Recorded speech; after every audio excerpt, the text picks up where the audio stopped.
power cable and server clamp and micro router and 8 port and 2 safety port 1 2 and 8 Ethernet port and console port on and USB port on.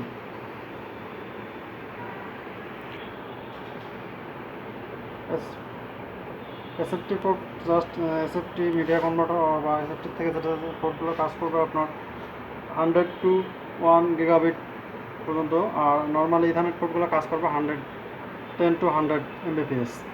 R gigabit port দুটো আছে, যে দুটো কাজ করবে 100 to 1 gigabit পর্যন্ত কাজ করবে। আর console পোর্টটার কাজ হচ্ছে যেটা থেকে আমরা কনসোল মোডে ডেস্কটপ বা ল্যাপটপ থেকে রাউটারটা আমরা ঢুকে লিনাক্স মোডে কাজ করতে পারবো আর কি, সেটিংস বা যে কোনো কাজ করতে পারবো যারা লিনাক্সে কাজ করি। আর ইউএসবি পোর্টের মাধ্যমে আমরা বেসিক্যালি যে কোনো ইনপুট বা ইয়া দিতে পারবো। আর এখানে একটা আমাদের এসডি কার্ড আছে যেটা থেকে আমরা মেমোরি ইউজ করতে পারবো আর কি।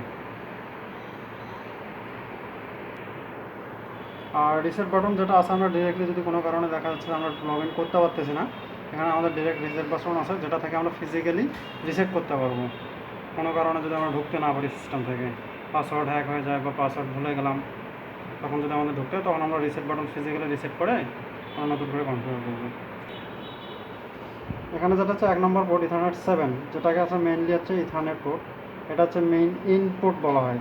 কোনো কারণে এই ইনপুটটা যদি ড্যামেজ হয় আমরা তাহলে পরবর্তী পোর্টগুলোকে, বাকি যে ল্যাম্প পোর্টগুলো আছে এগুলোর যে কোনো একটাকে আমরা মেইন পোর্ট হিসেবে ইউজ করতে পারবো। এছাড়াও দুটো এসএফটি পোর্ট আছে, আমরা ওই দুইটা এসএফটি পোর্টকে যে কোনো একটাকে ইনপুট হিসেবে ইউজ করতে পারি। ডিসপ্লেটা হচ্ছে এটা আমাদের ডিসপ্লে, যেখানে শো করবে আমার এখনো অন আছে কিনা। এটা ডিসপ্লে টাচ স্ক্রিন, এটা আমরা টাচ করলেই হবে অ্যান্ড্রয়েড ফোনের মতোই।